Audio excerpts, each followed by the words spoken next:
Do you think that we stand some chance of protecting the innocence of children against the altar of adult rights and freedoms?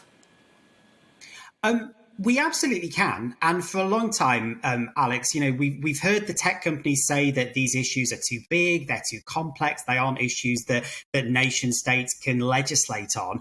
And, those arguments are just palpably nonsense, because the UK is one of the biggest markets in the world for all of these companies. So if we have the political will to say enough is enough in every other aspect of children's lives, governments set the rules about how children should be protected.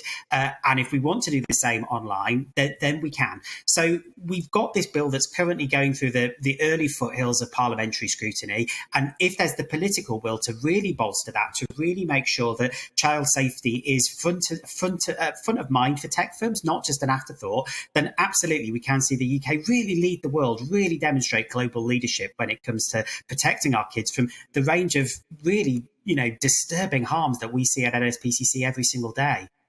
Well, let's talk about some of those disturbing harms. It may only be 5 o'clock in the afternoon, so we'll have to pick how we talk about them quite gently.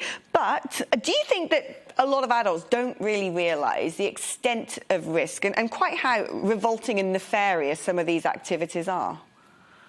Yeah, I think that's absolutely right. And what we've seen is child sexual abuse in particular soar in the last few years. We've seen an increase in scale and complexity.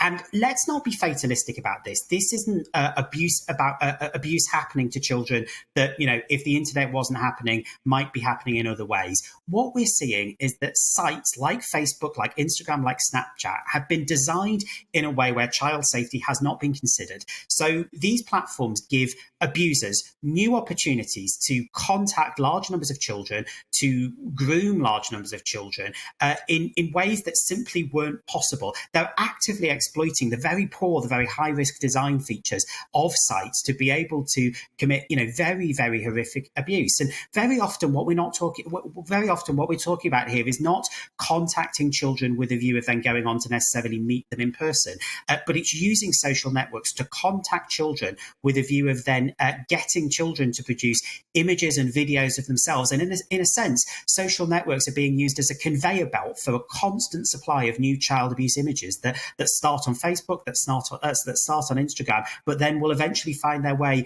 onto the dark web. This is exactly the type of thing that we can and should prevent. It's really disappointing that it's taken as long as it has to get to the point where we recognise that self-regulation just doesn't work, but now we really can fix it.